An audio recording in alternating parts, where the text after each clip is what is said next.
Break મારો હવે unit test છે ને સર આઈએમપી ક્વેશ્ચનો જોઈએ છે તો બેટા યુનિટ ટેસ્ટ માટે મોસ્ટ આઈએમપી યુનિટ ટેસ્ટ માટે ને બેટા બોર્ડ માટે માની લો તમે બોર્ડ માટે પણ માની લો કે આમાં આ મોસ્ટ આઈએમપી ક્વેશ્ચનો છે ક્લિયર છે તો કયા છે સર મને બતાવો કયા છે ચાલો બેટા જોઈ લઈએ કયા છે યુનિટ ટેસ્ટ માટે મોસ્ટ આઈએમપી પ્રશ્ન ચેપ્ટર નંબર 2 ચેપ્ટર નંબર 1 રાસાયણિક પ્રક્રિયાઓ અને સમીકરણો ચેપ્ટર નંબર 1 પહેલો ક્વેશ્ચન છે ભાઈ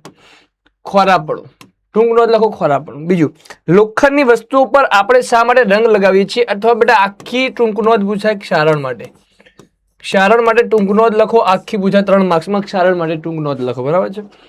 તેલ તેમજ ચરબીયુક્ત ખાદ્ય પદાર્થોની સાથે નાઇટ્રોજન વાયુ ભરવામાં આવે છે શા માટે તફાવત આપો ઉષ્માક્ષેપક પ્રક્રિયા અને ઉષ્મા શોષક પ્રક્રિયા આ 2 માર્ક્સમાં પૂછાઈ શકે છે વિઘટન પ્રક્રિયા એટલે શું વિઘટન પ્રક્રિયાના પ્રકાર ઉદાહરણ સહિત સમજાવો બેટા આ 3 માર્ક્સમાં અથવા 4 માર્ક્સમાં પૂછાઈ શકે છે ક્લિયર છે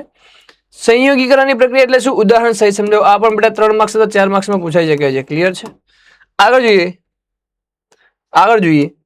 બેટા એક ચળકતા કથ્થાઈ રંગના તત્વ X ને હવામાં ગરમ કરતા તે કાળા રંગનું બને છે તો તત્વ X તેમજ બનતા કાળા રંગના સંયોજનનું નામ આપો તો આ રીતના બેટા તમને કોન્સેપ્ટ આવડતો હશે શું આવડતો હશે કોન્સેપ્ટ પણ કોન્સેપ્ટને હવે એપ્લાય ક્યારે કરવાનો તો આવી રીતનો ક્વેશ્ચન પૂછાય છે કે ભાઈ એક ચળકતા કથ્થાઈ રંગના તત્વ X ને હવામાં ગરમ કરતા તે કાળા રંગનું બને છે તે તત્વ X તેમજ બનતા કાળા રંગના સંયોજનોનું નામ આપો બનતા કાળા રંગના સંયોજનનું શું આપવાનું છે બેટા નામ આપવાનું છે આગળ જોઈએ બેટા સમીકરણ સંતુલિત કરવાનું પૂછાય છે આમાંથી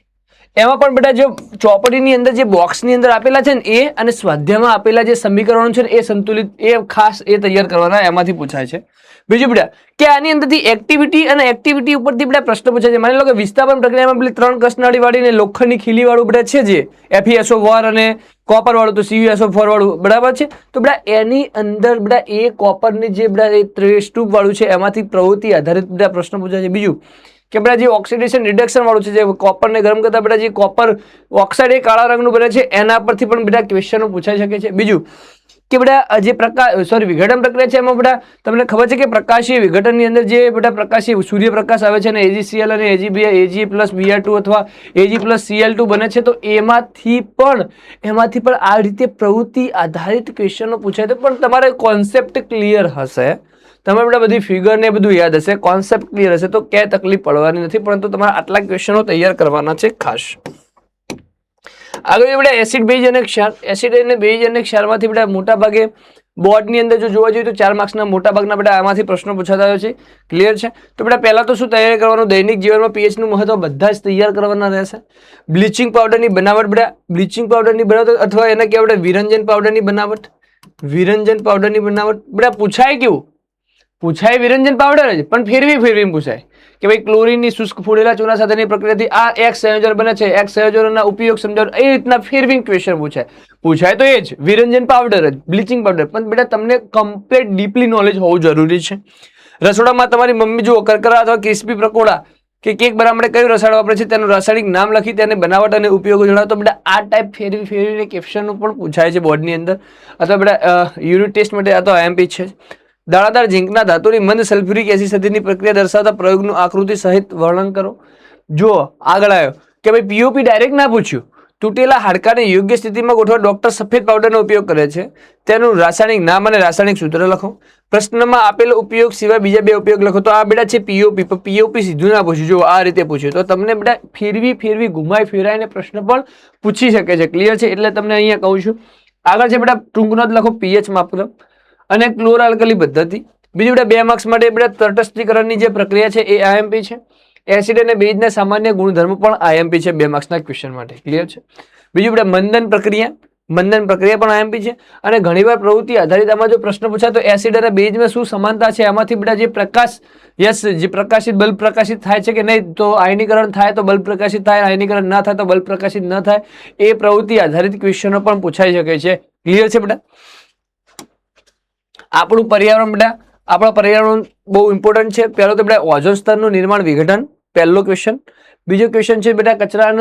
કચરાની વ્યવસ્થા તમે શું યોગદાન આપી શકો છો બરાબર છે કચરાના નિકાલની સમસ્યાને ઓછી કરવા માટે તમે શું યોગદાન આપી શકો છો તમારા વિચારવાળો એ વેરી મોસ્ટ IMP છે બીજું બેટા જૈવિક વિશાલન છે આહાર શૃંખલા છે તો આ પણ ઇમ્પોર્ટન્ટ છે. અહીંયા લખેલું છે ભાઈ તફાવત આપો જૈવ વિઘટનીય કચરો અને જૈવ અવિઘટનીય કચરો. તફાવત આપો જૈવિક ઘટકો અને અજૈવિક ઘટકો.